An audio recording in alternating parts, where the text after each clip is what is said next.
Hey everybody, Tim Miller from the Bulwark here. Was on with Nicole yesterday talking about this impending crisis with the SNAP benefits essentially starting this weekend not going to be available because the Trump administration has decided that they're not going to use emergency funds to pay for food assistance. And I think this is important just to be very clear about this. We are talking about the Trump administration. They have made a choice. It has either been a choice out of callousness, out of belt tightening, or out of strategy to try to pressure the Democrats. Whatever the reason, maybe it's different for different people. The Trump administration has just made a decision on their own that they're okay with people not having food. They're okay with people being not having access to the assistance they need to get groceries. Potentially food banks not having the food that available for the poor, for the working poor, and it's an insane choice for this administration. And I know just because like the shutdown debate gets a little complicated, right? Because you get into Senate procedure, right? Like the Republicans control the House, Senate, and presidency, but on this type of bill, you need 60 votes. And so they either have to use the nuclear option or break the filibuster, blah, blah, blah. You know, like it gets complicated. Like the Democrats have some agency in this shutdown. When it comes to the not using emergency funds for food assistance, that is a decision that is being made solely by the Trump administration. And I played this video on the pod yesterday, but I want to play it one more time. Mallory McMorrow, who's running for Senate in Michigan, is in the state Senate right now, explaining this extremely clearly. Let's watch. There are years worth of funding available for the SNAP program, our tax dollars that we have already paid to the federal government to facilitate this program, and the Trump administration deleted this language from the website this morning. They are hiding the fact that not only is there more than enough funding to pay these benefits that we have already paid our tax dollars into, but that there was contingency language to ensure that even in the event of a government shutdown, that SNAP would go uninterrupted. The Trump administration and the Republicans supporting him are using food as a political weapon.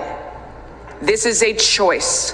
They chose to delete this language. They are choosing to force children to go hungry. We will not stand for that choice, and I encourage a yes vote. I mean, there it is. Like they took it off the website. And meanwhile, you got states you're kind of running around trying to solve this. I mean, I've mentioned that my original home state of Colorado is doing a patch. Even some red states are doing a patch. Even my current state, Louisiana, after ripping Jeff Landry as the worst governor in America yesterday, it's like noteworthy that at least he's different than some of the other red state governors that are just leaving people out to dry here and saying basically you're boned if you're not going to get your SNAP money. Even red states like Louisiana are acting on this in large part because a lot of the people that receive SNAP assistance are Republicans, particularly in a state like Louisiana because our economy sucks so bad. So, this is just a real bind that Trump is putting Republican governors in. He's putting, and more importantly, it's a bind that he's voluntarily putting Americans in, including a lot of people that vote for him, who need this assistance in order to have the groceries and the food that they and their families need, that their kids need. And they're fucking over a lot of kids. Like, John Thune is in South Dakota. It's like 70%, I think, of people on SNAP. 70% of that money is going to families with kids. What do they do? It is an unbelievable stupid political policy. It is an unbelievably heartless policy. And it's all on Trump, the Trump administration. So discuss this a little bit more with Nicole Wallace, with Alex Wagner on MSNBC yesterday. So stick around for that. But I didn't have a chance to kind of make this point as clearly as I wanted to about the Trump administration. So I wanted to follow up on that, give it to you guys, and we'll be back later for more. So Tim Miller, I know food stamps is like a 90s era right-wing racist smear, but SNAP, which is sort of the new, and EBT, this is food assistance, knows no partisan affiliation. If anything, it disproportionately benefits households in Trump voting counties and districts. And it feeds a whole lot of kids who don't have any responsibility for any of the political decisions that adults make. Yeah, it's this contradiction of MAGA Trumpism, right? Where Trump has done better with and worked for the votes of lower income, working class folks of all races, but particularly working class whites in red states in America.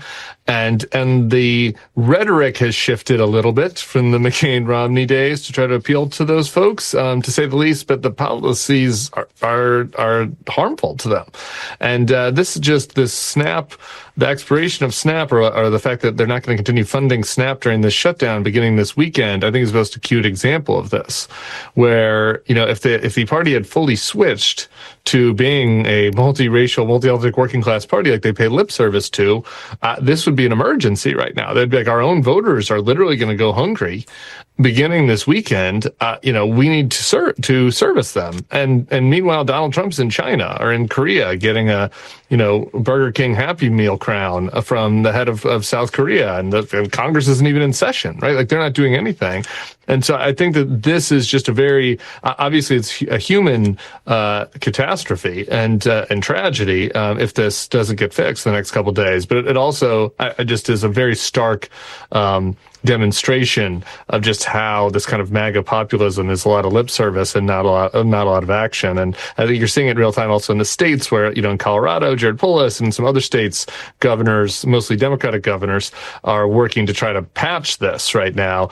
And in some of the red states, it's not going to get patched. I mean, Tim, we talk about the guardrails around Trump as the people who didn't let him do awful things. They also seem like the people who didn't let him do insanely stupid things politically. Yeah, I don't, maybe it's because he's a lame duck, God willing. Maybe it's just because he has rid himself of all the savvy people around him.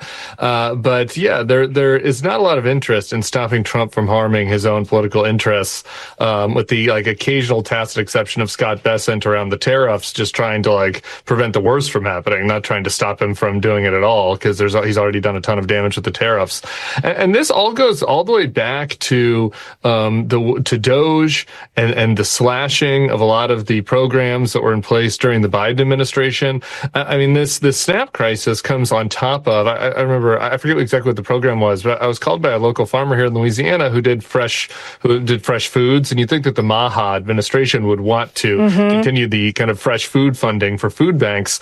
That was slashed back in the spring. And so their effort to grow lettuces for food banks here was cut. And so this recent food bank crisis also isn't coming out of nowhere.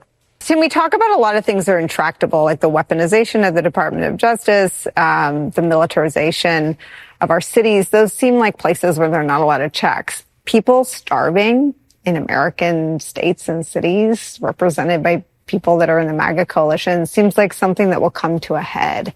Just play this out for me over the next few days and weeks. Yeah, look, I mean, over the next week, people are going to not get the money that they need to get food, and food banks aren't going to be able to satisfy the demand. And so senators and congressmen are going to be getting calls from people who aren't usually necessarily engaged in politics or who cross party lines. So this stuff absolutely is going to come to a head. I'd expect that you would think that the Republicans would feel like they finally need to come to the table on this shutdown sometime in the next week. And I think it's part of a broader issue where there's economic struggles right now across a lot of red America, especially in Iowa and in farm country. And I do think the heat will turn up on this in a way that it doesn't maybe for our institutional norms. Being an American right now is kind of a wild ride. Donald Trump and his administration keep testing the limits of American democracy, from ICE deportations to environmental rollbacks and sweeping tariffs. The headlines come fast. But what do they mean for real people in their lives? On Crooked Media's newest podcast, Runaway Country, veteran journalist Alex Wagner brings those stories to the surface. Alex is the best. I know because I've been working alongside her for well over a decade now. Unbelievable. What she does well is she talks to people across the political spectrum in order to help uncover how political chaos is shaping their everyday lives. She's doing it again here. With voices from resistance, the heart of MAGA, and from those caught in between, Alex and some of the smartest thinkers in politics break down the barriers between the personal and the political. And they ask, how do we take back the reins of a runaway nation? Listen to Runaway Country with Alex Wagner every Thursday, wherever you get your podcasts, or watch full episodes on YouTube.